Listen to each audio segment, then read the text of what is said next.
people see him and they start pointing, and they're going, "It's Paul Cry." And I look at him and I go, "What's going on, Paul?" And he goes, "We have to go." And I said, "Are you famous?" Because more people were pointing at him. And he starts moving very fast, and I'm walking with him, and I go, "I'm sorry, I had no idea you were famous." And I go, "I apologize." And he goes, "We need to go." And we start to get into the car, and before we could get into the car, I said, "No, just say it. Just come on, just say it." And he goes, "What? What do you need to know?" And I go, "Just say it." And he goes, "I do really, really, really, really, really okay."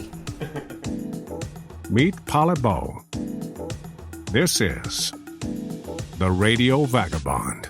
I mentioned in the latest episode that I was going to Finger Lakes in upstate New York after my short visit to Canada. I went there to attend the TBEX conference for travel content creators. And I was only there for a few days and barely out exploring the beautiful area around the lakes, so I didn't record enough for an episode before getting on a flight to Texas, where I had to go because there was another conference waiting for me.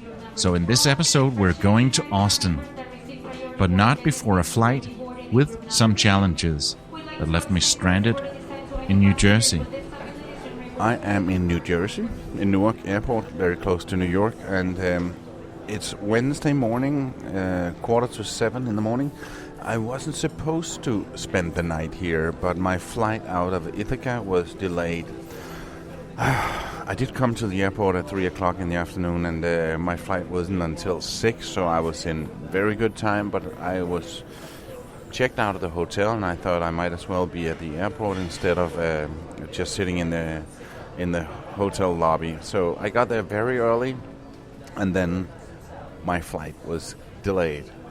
And then it was delayed again, and then it was delayed again. 2.5 hours later, I was boarding the flight to Newark, and of course my flight further on was did already leave. So I had to spend the night here in Newark, and United Airlines, they didn't want to give me another ticket because this was due to weather, which was quite annoying. Around midnight I had to find a hotel, and then I had to pay for it myself, which is not so cool when I already had a place to stay. I'm going to a city that has the official motto, the live music capital of the world. It's also called a blueberry in a tomato soup because it's a relatively liberal city in a very conservative state. And then it's got an unofficial motto saying, "Keep Austin weird." A weird live music city in a place where you can get some great Tex-Mex. I think I'm gonna like that. My name is Palabeau, and I'm going to Austin. Howdy, and welcome to Texas. A lot of stuff is coming up here from the Lone Star State. I met a lot of interesting people. You can join me in Houston, where I go to the Space Center. I stay with a local, Big Ed, in a trailer park, and I hang out with my old friend, Doc Harris. I also visit another local friend closer to Houston, Paul Wayland. I do a house sit next to a rooster farm in Lockhart, south of Austin, and I go to a real rodeo in San Antonio, where I hang out with the cowboys backstage. All very exciting stuff in a state where everything is as big as Texas. But we start in Austin. My name is Palabeau. Welcome to episode 193. This is the Radio Vagabond. Yeah, Austin's unofficial slogan is "Keep Austin Weird." They started using that in 2000 when a local librarian, Red Wozniak, used the phrase on a local radio show. He later began printing bumper stickers and operated the website keepaustinweird.com. So let's start with some weird facts about Austin, Texas. And now, facts about where we are. At some point, Austin was entirely underwater. But that was a while back. Actually, 66 million years ago.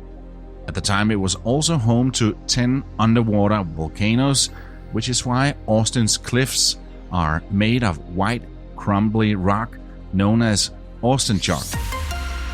Austin is ranked one of the most dog-friendly cities in the US, with its 12 off-leash parks, dog-friendly restaurants, and hotels. An average of 20 million people visit Austin every year. That's more than the annual visitors of Rome, Hawaii, and even London. Austin is the capital of Texas, and the Texas State Capitol building is the largest state capitol in the United States, which also goes to show that everything is bigger in Texas. US News and World Report named Austin the best place to live in the US in 2017. Austin has its own Bigfoot named Hairy Man, which allegedly lives on Hairy Man Road. Austin is home to the largest bat colony in North America. Around 1.5 million bats emerge under the Ann W. Richards Congress Avenue Bridge just before sunset every day from March to October. And I got to experience that. And finally, Austin has the only legal nude beach in Texas. I didn't get to experience that. And that was Facts About Where We Are. That was some facts about Austin, but most of all, this city is truly a music city. As I mentioned, the official motto of Austin is the live music capital of the world, because of its 200 live music venues and 2,000 bands and performing artists. The city hosts the annual South by Southwest Conference and Festival for parallel film, interactive media, and music that takes place every year in mid-March here in Austin. The music part of it, South by Southwest Music, is the largest music festival of its kind in the world, with more than 2,000 acts. The term Austin music in its modern form emerged in 1972 when a new form of country music exploded on the scene, a scene that turned its back on Nashville. That same year, Willie Nelson left Nashville and moved here. In the following years, Austin gained a reputation as a place where struggling musicians could launch their careers in front of a receptive audience at informal live venues. Austin is also home to the House of Songs, a homely place that invites songwriters from around the world to the United States. Here they can share the universal language of music in collaborations, and the house is designed to bridge cultures, build friendships, and cultivate peace. It was inspired by a collaboration between Troy Campbell and the Danish singer-songwriter Paul Krabs, who's a household name in my home country. And that's the main topic of this episode, because a friend of mine has been playing music with Paul Krabs for years, and when he heard that I was going to Austin, he introduced me to Troy Campbell. And I went to see him. Travel is possible at any age. Your sense of adventure is just over the horizon. So, reach out and grab it. This is the Radio Vagabond. Troy, we're outside your house right now. You came out and said hi to me. And before we go inside, Sure. What is this place? This is the House of Songs. This is the Austin, Texas House of Songs, which is a international residency that started with my partners in Denmark, DJ BFA and DPA, through my friend Paul Krabs, who I had written many songs with and became friends over 20 years.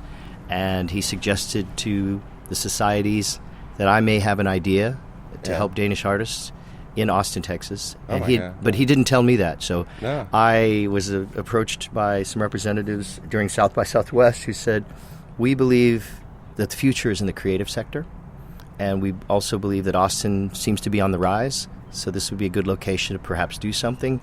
We heard that you had an idea. And I had spent time in Scandinavia and Denmark especially on Samso, riding with people. Yeah. And in my mind I thought that's what they were looking at as one of those camps. And I said, well, I wouldn't do it as a camp. When I lived since I've lived in Austin, we always had an old house that we all shared, and all the musicians, we'd come to each other's houses and share songs and tell stories, and that was our community. And then all of us started making our own records and doing better and better, and we continued that sort of thinking. I said, I would want a small house with equipment in it. I would want 2 to 3 artists to come visit every month. I don't want them to actually know each other. I'd like them to write a letter of why they would, of all places, want to come to Texas. Why? And I don't want to know whether they are successful. I just want to hear the music with my colleagues here.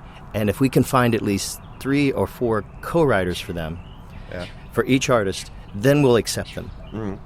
And they agreed, and we decided to do 1 year in a rental house, and it blew up. Everyone in Austin, all the writers became fascinated with the Danish writers, were knocking on our door to write because they just thought it was exciting, and it was. And the Danish writers would come, and they get to see America in a whole different way than just being isolated in New York or part of South by Southwest with other Danes watching them, rather than getting to really make friends. Yeah. And so after that first year, the rest of Scandinavia, all the music societies wrote me to say, we've heard about this program and we want to join. I'm not sure that I should tell her. It seems impossible, but the world could end tomorrow. Could I be happy in a fallout shelter? So they got the idea for the House of Songs at a writer's retreat on the Danish island Samsø. And in 2009, they started a 1-year project to bring Danish artists here to Austin. And what started as a 1-year project is still alive more than 10 years later. But now it's not only Danish artists that come here. And actually, the House of Songs is not only here in Austin. Troy developed a plan to spread the concept to other parts of the world. He tells us more about that in a few seconds. But first, let me mention that this episode is supported in part by Hotels25.com. It's a website that's a great tool and a travel hack when you're going to places. It helps you find the best deals on hotel rooms, guest houses, and hostels all over the world in one simple search. Hotels25.com. And now we're at 9 years and 14 countries and 3 locations now. So 3 locations? Well, we're announcing that we're in New York City, in Harlem. We're working in partnership with a massive arts organization called Art Space, and they want to give us an apartment to curate with the artists that we want to do international co-writing residencies for a week at a time. So we have one in Northwest Arkansas, the big new one.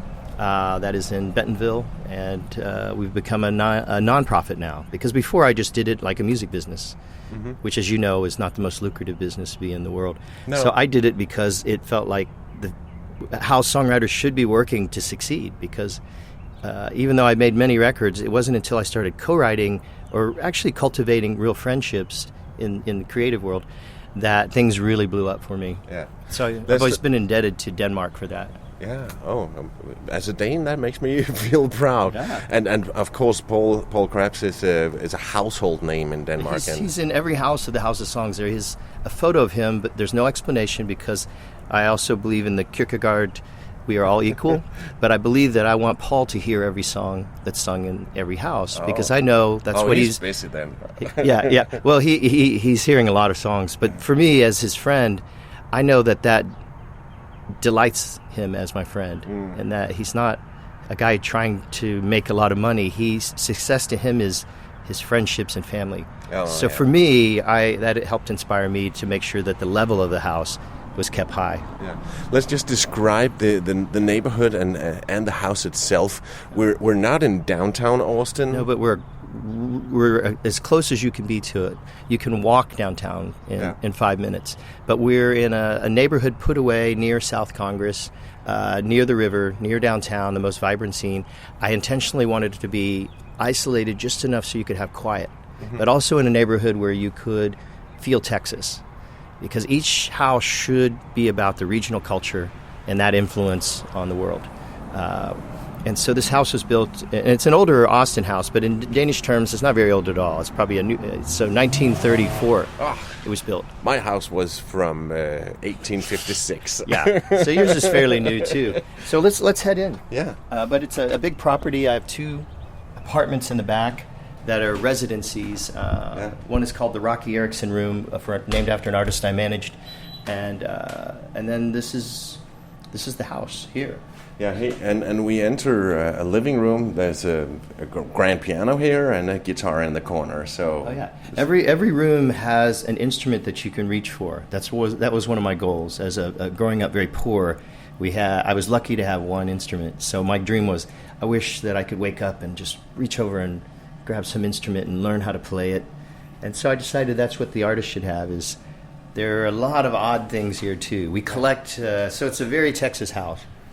There's even a painting of my dog that someone gave me over here. Danish artist too. Oh. Suzanne Thea. She's fantastic graphic artist. Oh, wow. And musician. Yeah. So, that's from Australia. People leave us a lot of gifts. They come and they have a good time and they write songs. And that's what we want them to leave, is the lyrics, or to know that they made a friend. Yeah. But a lot of times I'll find, I came home one day and there was a banjo out front, which normally would be a threat. But I thought, how nice. And they had written a note saying, you didn't have a banjo, so I thought I had an old one, and I thought I should leave it for your artist. Right. And then I know that we're doing the right thing then. That feels like you're a good neighbor then. Yeah. So, and there's a sign saying, please take off your shoes, so I'm just going to do that. And because... Then President Obama is our light switch. So I let people know my politics, too. And we are in Austin. We are in Austin, the one place where he's a superstar for sure. The blueberry and the tomato soup. Exactly. So there's Rocky. The other face there is my late manager, Robin Shivers, who actually, how I met Paul was that she had made me go to a terrible music conference in New Orleans in the 90s, and I ran into Paul at this bad gig, and we hit it off. And we ended up doing a performance that changed our lives together by becoming friends. So she was also the same way. She never wanted any attention. She was quite famous at developing cool things. But I want her to hear the songs as well, too. Yeah. I saw a film about the project yesterday, and for the listeners, I will put a link to that. It's like 25 minutes. It's the American. It's National Television for America. Okay. And they came and followed us for one of our experiments, and it turned out, I thought, very nice. But it won the Emmy for. Oh, really? Nice. Yeah, I know. Yeah. Which has made more people know about the House of Songs. Of course.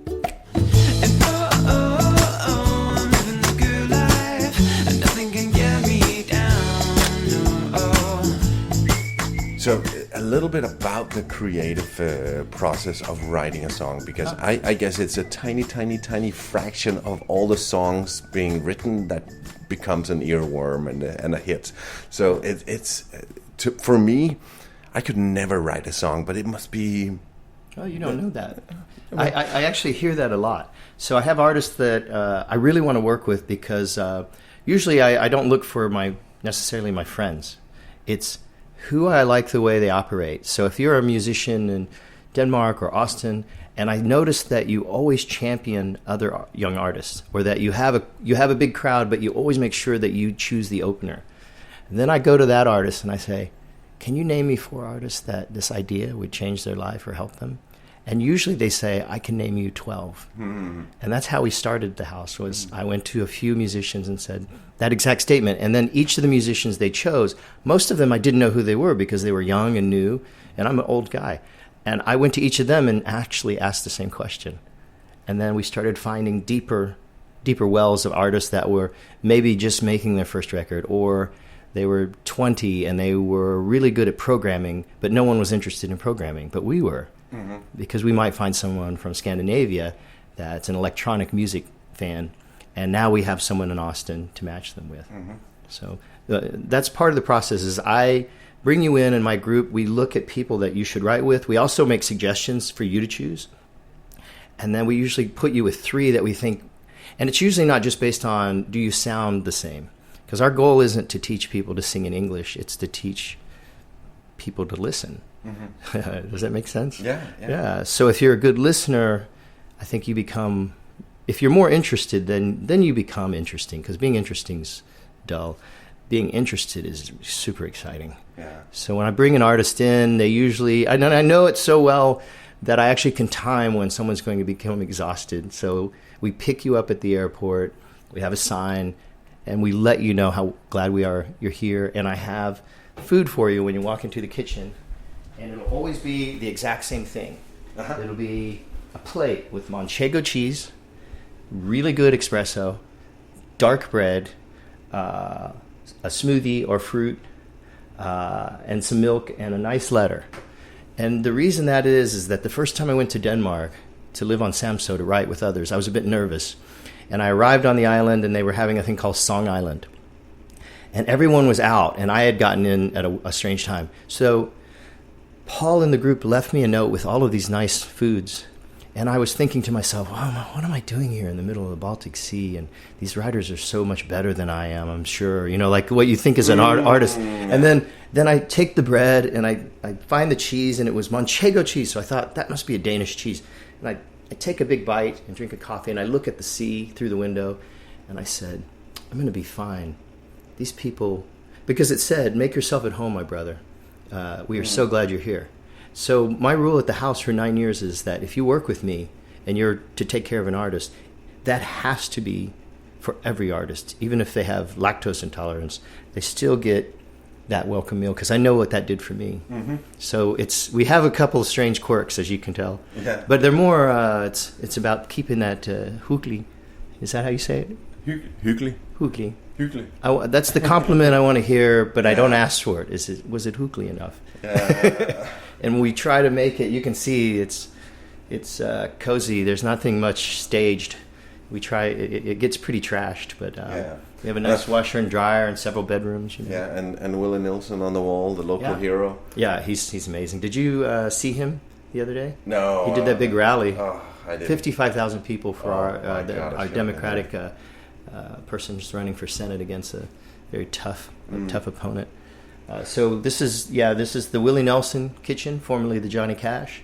Johnny Cash is from Arkansas, so I took his painting to my Arkansas house and put it in the front room. I thought he was from Nashville, but well, I mean that's where he made his career, Memphis and Nashville. But he was born in Arkansas. Oh, okay. So was Levon Helm. So once I started going to Arkansas, I started discovering no one knows this about this place. Yeah. There are all these hidden discoveries, and as we're both interested in story, that got me going. Yeah. In a minute, Troy will tell us a funny story of the first time he met Paul Krabs, one of the most recognized singer-songwriters in my home country. I mean, everybody knows him, and we can all sing along to his songs.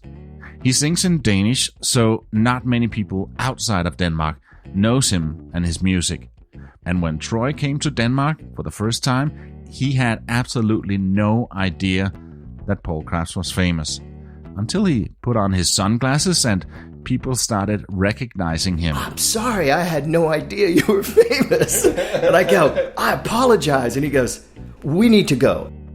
What happened next is so funny. So stick around.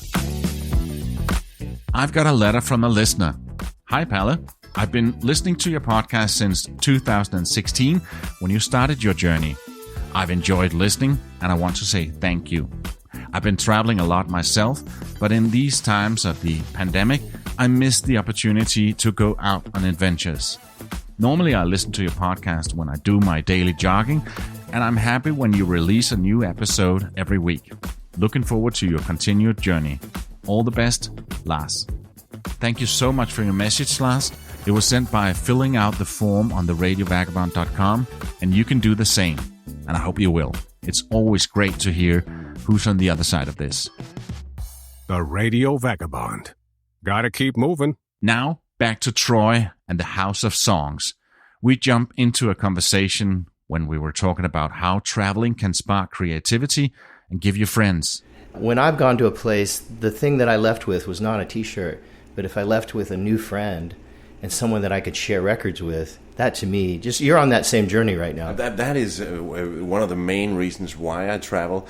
The people I meet, they inspire me so much to do my work as a radio producer, and just coming to different places and tasting different food and just the light and the smell of a different place. It opens my senses. And I think my goal is I want more Americans to leave the country, because once you go out of the country and you reach another culture, it profoundly changes you.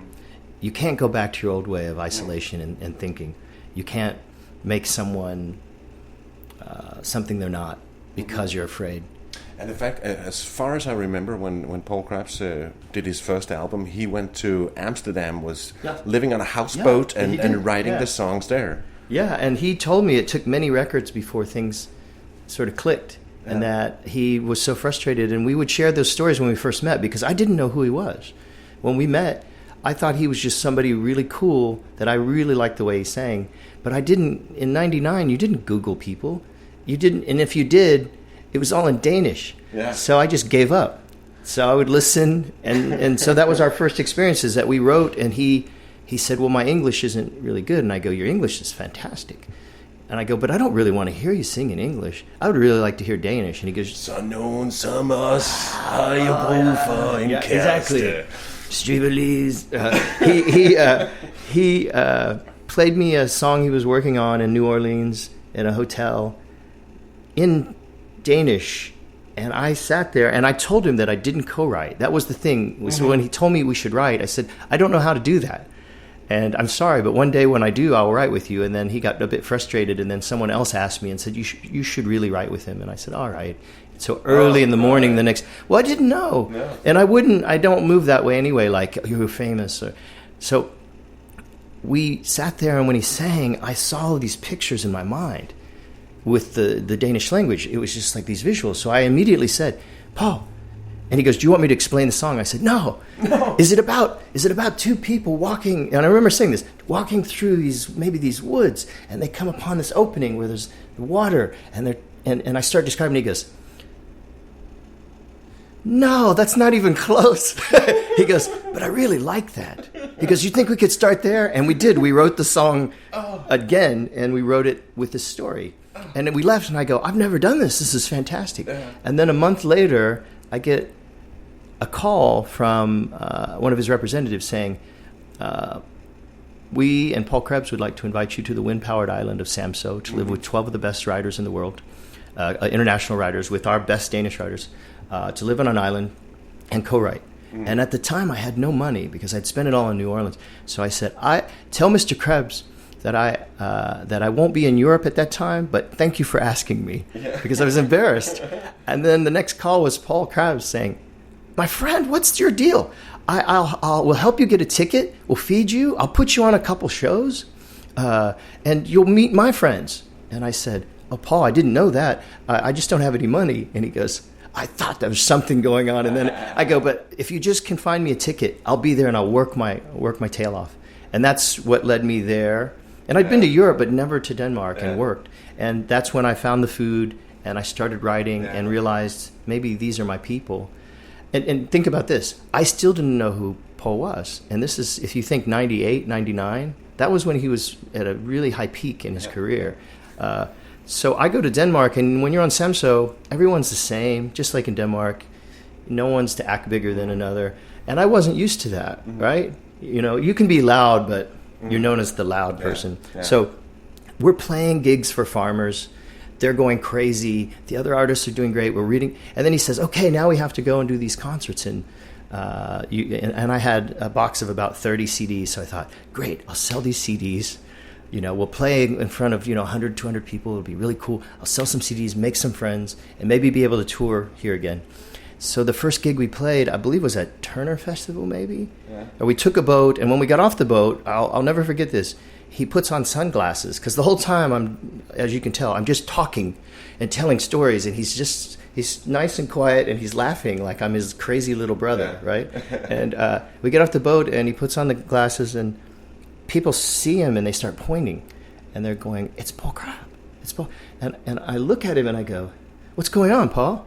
And he goes, we have to go. And he had his car up ahead. He goes, we need to go. And I said, no, are you famous? Because more people were pointing at him, like it wasn't normal for me to see that.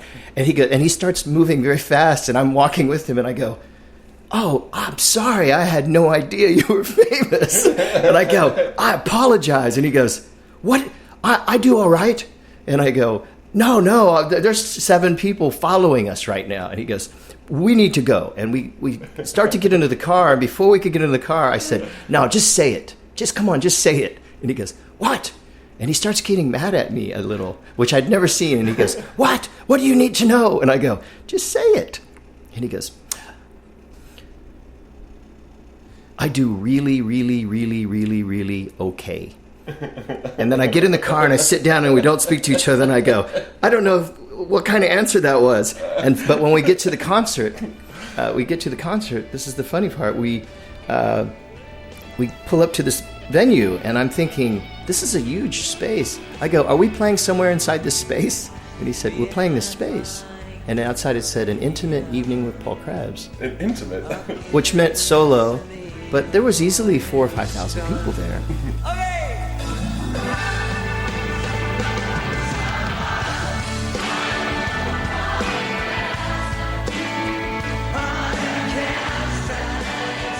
And they could sing his songs. They were chanting his name. So I'm his guest and another songwriter, and we walk on stage, and I'm wearing the same clothes from the night before because I'm thinking, I'm just doing a little... And I have my CDs under my chair, 30 CDs. And he starts talking in Danish, so I think, oh no, I don't even know what he's saying, and I'm next. How do you follow this? And he's telling a story, and people are laughing and cheering. And he told the story of what I did for him back in New Orleans, which was we were playing a terrible gig, and I offered to him backstage. It looks like this is a bad situation. The way I see it, Denmark, because I didn't know who he was just tuning and I was making commentary. And then he turned to talk to me and I said, we either we leave here, which they'll never notice that no one is on stage, or we kick their ass, you know? And I'm thinking not doing that. I'm just like, let's get out of here and go have dinner and I'll have a friend, you know, no loss. And he said, so what's it going to be? And I said, and then he looked me right in the eye. So I realized I had a friend and I used to be a punk musician and I could take a loud crowd. And so I said, Paul, I'm thinking about kicking their ass. And he goes, I would like to see that. And I started laughing, and I walked out with him, and all I could think of is, I need to show my friend I can do this. And I got on the stage, and I went after the crowd, like marching around, talking to them, like asking them if they were tourists because they were so loud. And they got really quiet. They got embarrassed. I knew what to say. And then Paul is on the side of the stage, hitting the stage, cheering, going, yes, yes. And he's like fist pumping by himself to cheer me on. And after about 3 or 4 songs, I had the crowd going. So he was next. So I said, and now I want to introduce my favorite songwriter in the entire world. And I'd never heard him sing, but I decided to say that to help pump him up. And then you hear him yell, my name's Paul. And I go, his name is Paul. And then he goes, I am from Denmark. Like that. He said it like kind of quietly yelling. And I go, he's from Denmark. Give it up. And then he gets up and they cheer. And then I'm thinking as we high five, oh, I sure hope he's good. And then he absolutely destroys them. And we all get back on stage and we bow. And then that's when he asked if I would write a song. And I said no. And then the next day I agreed before I left. So cut to the island and then Turnerfest. Yeah. And he's talking to the crowd in Danish. And then at some point, I'm just really having the hardest time keeping it together. Because I'm like shaking, like, what do you play after this man speaks? Nothing. So you just hear him say something, and then he goes, so now I'd like to introduce my favorite songwriter in the entire world. And he had told them the story of what I had done in New Orleans, and the crowd was really into it. And then he looked at me, and I just remember going, my name's Troy. And he goes, his name is Troy. And then I go, I am from Texas. And he goes, he's from Texas. And after that, we had co-written one of his hits and created a friendship that's lasted to this day in several houses now, all based on friendship. We're almost done with this episode, but I have a little bit more with Troy in a few seconds about how you can apply to come here and write songs. This is the Radio Vagabond podcast. This episode is brought to you in part by Hotels25.com. It's a website that helps you find the best prices on hotels and guest houses and hostels around the world in one simple search. Hotels25.com. So then there's the Emmylou Harris Thelonious Monk room. Mm-hmm. That has 2 beds. Then there's the Cowboy room, which also looks in our backyard. And if you want to describe that there are airplane parts in the yard, I never tell the artist why I have old airplane parts lying around the yard, because someone left them here. But in Denmark, I was told that's called the art of wondering. So you just say, it's Texas, airplane parts. Of course. And so if you're writing a song, your mind shifts. This is another one of my favorite writing rooms, so you can also sleep here. So as you can see, there's a lot of gear. Yeah. A map of Austin from 1931 that I found. Yeah. So it was all farming and cattle. And then this is the Dalai Lama and Paul Krebs' room. Yeah. Yeah. So And there's an organ over here. yeah, there's keyboards, organs, Wurlitzers. The other apartments also are filled with equipment. Oh, there are other apartments. There's as well. 2 in the back, that are a garage that are. Each one is built so that you could just stay by yourself if you wanted. Yeah. So basically, people come here and you team them up, and and every they day just at lunch, someone comes to meet you or breakfast to write a song. Yeah. And you don't know them, you've never met. And what I found was our artists, they volunteer. Yeah. But I know that an Austin artist will ask you, have you ever had a taco? Have you ever swam in the Barton Springs? And if you haven't, then they'd rather take you first for that experience to get to know you. And there's been so many friendships made. There's been marriages, friendships, and Grammy nominations. And the house, we do not touch anyone's publishing. So whatever you write is yours. Yeah. And even though people have argued, well, how will the house sustain? I said, we can't sustain by making someone feel indebted to us. You know, and it's worked. Yeah. Weirdly. You know, we're hoping to do more with Denmark in the coming years since we have a new program. We're now a nonprofit charity. We have very nice funding from 2 of the largest organizations in the United States. So I'm going back to talk to Scandinavia to say, I'd like your artists to come, but for half of the price. How much? Yeah. You know? How much does the musicians pay to get here? It's usually, I think the new thing is around $1,500 US for 12 days, something like that. So it's pretty reasonable. If you know that a hotel here is $250 to $300 for a night, and that's no songwriting included. Yeah. This is Jake. He's one of our managers here and one of our strategists. Yeah. Jake, nice to meet Hi, you, sir. Jake. Yeah, he's got a worldwide podcast. He's from Denmark, which is what's really wonderful. If you want to know more about the House of Songs, go to their website, houseofsongs.org, and watch the 25-minute PBS documentary I mentioned earlier. Links to both in the show notes. In the next episode, I'll get into a small, open-top sports car and drive to Houston. Lots of exciting and interesting stuff to come next week. My name is Palabo, and I gotta keep moving. See ya. Produced by radioguru.co.uk.